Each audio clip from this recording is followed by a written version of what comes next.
আমি নাইটি আর তেলের ছোট বোতলটা এগিয়ে দিয়ে বললাম, শাশুড়ি, এটা আপনার জন্য। হালকা হেসে বললেন, এই বয়সে এসব জামাই? আমি মুচকি হেসে বললাম, আপনাকে দারুণ মানাবে। কিছুক্ষণ পরে তিনি সেই নীল রঙের হালকা জামাটা পরে আসলেন।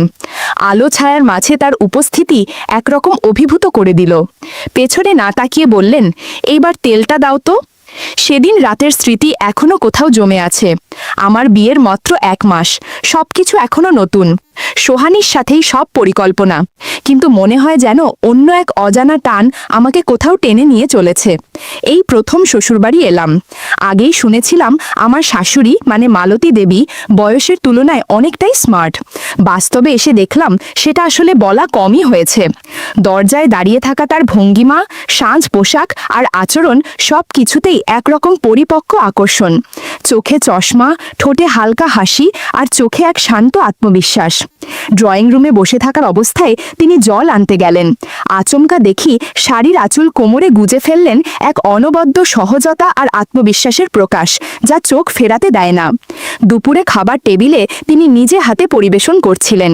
মাঝে মাঝে একটু ঝুঁকে দিচ্ছিলেন, যার মধ্যে এক ধরনের স্নিগ্ধতা ছিল যেটা শরীরই নয় বরং অভিজ্ঞতার ছাড়াই গঠিত এক সৌন্দর্য। বিকালে আমি বারান্দায় দাঁড়িয়ে চা খাচ্ছিলাম।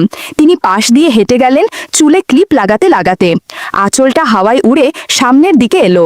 দৃষ্টিটা সামলাতে হলো, কিন্তু অনুভূতিটা থেকে গেল। সবচেয়ে অদ্ভুত লাগে তার চোখের দিকে তাকালে।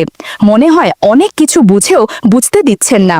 তার ভিতর যেন এক রহস্য লুকিয়ে আছে, যা ভাষায় প্রকাশ করা যায় না, শুধু অনুভব করা যায়। সকালটা ছিল নিঃশব্দ। কাজের মাসি আসেনি। আমি জানালার পাশে দাঁড়িয়েছিলাম। তখনই শুনলাম জলের শব্দ। শাশুড়ি বাথরুমের দিকে যাচ্ছিলেন হাতে একটা বালতি নিয়ে। সেই দৃশ্যটাও মনে একটা দাগ রেখে গেল। তিনি একদিন পুরনো শাড়ি পরে উঠোনে কাজ করছিলেন। শাড়িটার রং মলিন হলেও যেভাবে গায়ে জড়িয়েছিলেন তা দেখে চোখ আটকে গেল। আমি বুঝতেই পারিনি কখন যেন পা বাড়িয়ে বারান্দার এক কোণে গিয়ে দাঁড়ালাম। বাথরুমের আধখোলা দরজার ফাঁক দিয়ে ভেতর থেকে পানি পড়ার শব্দ, কাপড় কাচার ছিটে ফোটা আওয়াজ, সব কিছু মিলিয়ে একরকম নিঃশব্দ টান তৈরি হচ্ছিল। বাইরের আলোয় ভেতরে তার ছায়া পড়ছিল দেয়ালে। কখনো হাত তুলছিলেন, কখনো নিচু হচ্ছিলেন, আর সেই ছায়া দেয়ালের গায়ে নরমভাবে নড়ছিল। হঠাৎ এক সময় তিনি পেছনে ফিরে তাকালেন। চোখে চোখ আটকালো মাত্র এক মুহূর্তের জন্য, কিন্তু মনে হলো যেন অনেক অজানা কথা বলে গেল সে দৃষ্টি। তারপর ধীরে দরজা বন্ধ করে দিলেন। আমি পিছিয়ে এলাম, কিন্তু বুকের ধকধক কমছিল না। পরক্ষণে দেখলাম তিনি উঠোনে কাপড় ধুচ্ছেন, সম্ভবত স্নান সেরে এসেছেন। ভেজা চুলে রোদের ঝিলিক, আর তার হাতের নরম ভাজে ভাজে পোশাক থেকে জল ঝরছিল। একটি হালকা বেগুনি ব্লাউজ হাতে নিয়ে যখন তিনি কাঁদছিলেন, সেটা এমনভাবে জলে ডুবে উঠছিল যেন এক পরিপক্ক রুচির ছোঁয়া রয়েছে তাতেও। ছোট হাতা, সুন্দর কাটা গলা, পেছনের লাইনে হুকগুলো, সব মিলিয়ে নান্দনিক সূক্ষ্ম এক শৈলী। তিনি একটু সরে যেতেই আমি চুপি চুপি গিয়ে ব্লাউজটি হাতে নিলাম। নরম ভেজা কাপড়ে হালকা আতরের গন্ধ ছিল। জানি এটা ঠিক হয়নি, কিন্তু সে মুহূর্তে আমার মধ্যে এক অদ্ভুত টান তৈরি হয়েছিল। সেটা কি শুধুই কৌতূহল, নাকি তার অনেক গভীর কোনো অনুভব? সেই রাতে ঘুমাতে গিয়ে বারবার মনে পড়ছিল তার চোখের সেই মুহূর্তের তাকানো। না বলা কথাগুলো যেন মাথার ভেতরে গুঞ্জন তুলছিল। সকাল থেকে মেঘলা ছিল আকাশ। হঠাৎ বৃষ্টির মধ্যে শুনি উঠোনে কিছু একটা পড়ে যাওয়ার শব্দ। গিয়ে দেখি তিনি পিছলে পড়ে গেছেন। আমি আর সোহানী মিলে তাকে ঘরে তুললাম। তাকে ধরার সময় তার কাছাকাছি এসে বুঝলাম শরীরের উত্তাপ কি কেমনভাবে প্রভাব ফেলে মনে। সোহানী তখন তোয়ালে আনতে ব্যস্ত, আর আমি শুধু অনুভব করছিলাম কিভাবে কোনো সম্পর্ক ধীরে ধীরে অন্য মাত্রা নিচ্ছে। সন্ধ্যায় ব্যথাটা বাড়ায় সোহানী বলল, তুমি একটু তেল মালিশ করে দাও না। আমার হাতে তো মেহেদি দেওয়া, আমি বললাম, একটু ইতস্তত করে। শাশুড়ি হালকা হেসে বললেন, জামাই যখন পাশে আছে চিন্তা কি? তিনি মেঝেতে বসে শাড়ির পাটটা একটু তুলে সামলে নিলেন। আমি তেল হাতে নিয়ে কোমরের পাশে আলতোভাবে মালিশ শুরু করলাম। তার ত্বকে একটা উষ্ণতা ছিল যেটা ছুঁয়ে বোঝা যায়। ধীরে ধীরে পিঠের নিচের দিকে তেল দিতে দিতে সময় কেমন করে যেন থেমে গেল। তিনি চুপচাপ ছিলেন, শুধু নিঃশ্বাসের ছায়া যেন ঘরের বাতাসে মিশে যাচ্ছিল। প্রায় ঘণ্টাখানেক পরে আমি হাত ধুয়ে নিলাম। তিনি তখন চোখ বন্ধ করেছিলেন, মুখে প্রশান্তির ছাপ। শুধু বললেন, আরাম পেয়েছি। সেই শান্ত মুখ, হালকা হাসি আর চোখের চাউনিতে এক গভীরতা ছিল যা ভাষায় বলা যায় না। আমি চুপচাপ নিজের ঘরে ফিরে এলাম। সোহানী ঘুমিয়ে পড়েছে, কিন্তু আমার মনে তখনও ভাসছে শাশুড়ির চোখের সেই গভীর দৃষ্টি আর তেলের উষ্ণতা। রাতটা কাটল অস্থিরতায়। সেটা যেন কোনো চাওয়ার জন্য না, বরং এক ধরনের টান যেটা কোথাও আটকে দেয় মনকে। সকালে উঠেই দেখি চারপাশে বৃষ্টির ছাপ, উঠোনে জল জমে আছে, শাশুড়ি ভিড়ে হাঁটছেন, কিন্তু কাজ থেমে নেই। হঠাৎ দেখি তিনি আমার ঘরের দরজার সামনে থমকে দাঁড়ালেন, হাতে সেই বেগুনি ব্লাউজ। তিনি কিছুক্ষণ চুপ করে থেকে বললেন, জামাই, এটা তোমার ব্যাগে কিভাবে এলো? আমি থতমত খেয়ে মাথা নিচু করে ফেললাম। তিনি কিছু না বলে হাসলেন, চোখে যেন কৌতুক লুকানো। এই ব্লাউজটা কাল ধুতে দিয়েছিলাম, ভেবেছিলাম হারিয়ে গেছে, এখন দেখি কারো মনে গেঁথে গিয়েছিল বোধহয়। তিনি বললেন হালকা স্বরে, পরে আবার বললেন, আজ রাতে কথা হবে। যদি তোমার বউ ঘুমিয়ে পড়ে, দরজাটা খোলা রাখতে পারো, আলোটা একটু মৃদু করো। রাত গভীর হলে আমি আস্তে উঠে এলাম। সোহানী ঘুমিয়ে, আমি হালকা পায়ে এগোলাম শাশুড়ির ঘরের দিকে। দরজাটা খোলা, আলো মৃদু। ভেতরে গিয়ে দেখি জানালার পাশে বসে আছেন তিনি, পরনে সেই পরিচিত ব্লাউজ ও সাধারণ সুতির শাড়ি, কিন্তু যেভাবে তিনি বসেছিলেন তাতে চোখ সরিয়ে নেওয়া কঠিন।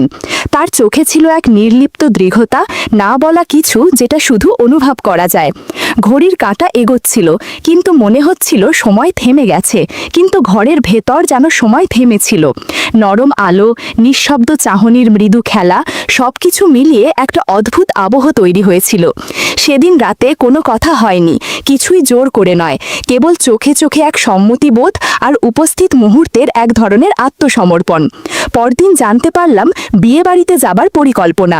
আমি আর সোহানী তো যাচ্ছি, সঙ্গে যাবেন শাশুড়িও। গাড়িতে 3 জন পাশাপাশি বসার ব্যবস্থা। আমি জানালার পাশে, মাঝখানে সোহানী, অন্য পাশে শাশুড়ি। শাশুড়িকে সেদিন দেখেই চোখ আটকে গেল। হালকা কাজ করা রঙিন শাড়ি, যেন শরতের নরম রোদ গায়ে মেখে এসেছে। পরিপাটি সাজ, কিন্তু একরকম অনায়াস সৌন্দর্য ছিল তার চলনে। আচমকা জানালা দিয়ে বাতাসে তার আঁচল উড়ে গিয়ে পেছনের অংশ খানিকটা দৃশ্যমান হয়ে পড়ে। তাতে কোনো সাজগোজ ছিল না, কিন্তু এক ধরনের বিশুদ্ধ রুচির ছাপ ছিল। নরম আলোয় যেন এক মুহূর্তের কবিতা। তিনি চোখের কোণে তাকিয়ে হেসে বললেন, সব দেখা বলা যায় না জামাই। তার স্বরে ছিল স্থিরতা, কিন্তু সুরে কেমন যেন একটা গভীরতা। বিয়েবাড়ির সারাদিনের কোলাহল, আলোর ঝলকানি আর সবার ব্যস্ততার মাঝেও আমি যেন আটকে ছিলাম সেই এক মুহূর্তেই। মনে হচ্ছিল তার প্রতিটি ভঙ্গি যেন বোঝাতে চাইছে সব কিছু যেমন দেখা যায় তেমন নয়। রাতটা ঠিকমতো কাটল না। সোহানীর সঙ্গে হালকা মনোমালিন্য, কথার চাপা টানাপোড়েন এক সময় রাগে পরিণত হলো। আমি চুপ করে থাকলাম, আর সোহানী দরজা বন্ধ করে ঘুমিয়ে করল অভিমানে। আমি বারান্দায় গিয়ে বসলাম। বাইরে হালকা বাতাস, চারপাশ নিস্তব্ধ। হঠাৎ পেছন থেকে শাশুড়ির গলা শুনলাম, রাগ জমিয়ে রাখলে ভিতরটা ভারী হয়ে যায় জামাই। তিনি পাশে এসে বসলেন, বললেন, ও তো এখনো ছোট, তুই একটু বুঝিয়ে নিস। আমি কিছু না বললেও মনে হচ্ছিল তার গলার স্বরেই এক ধরনের পরম মমতা আছে। কিছুক্ষণ চুপ করে থেকে তিনি উঠে গেলেন। আমি ফিরে এলাম ঘরে। পরদিন সকালে সোহানী বাইরে যাবে বন্ধুর সঙ্গে, আমিও বেরোলাম, কিন্তু একসময় একাই ফিরে এলাম বাড়িতে। গেট দিয়ে ঢুকতেই যোগেন পাকাকে বেরোতে দেখলাম। মুখে হাসি, চোখে যেন একটু বেশি স্বস্তি।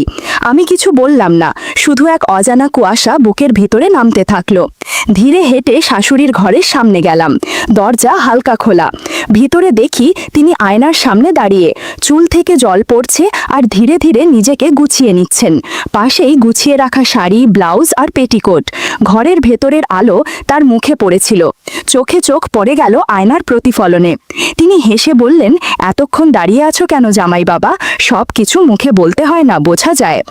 তারপর এক পা এগিয়ে এসে শুধু বললেন, অনেক কিছু জমে থাকে।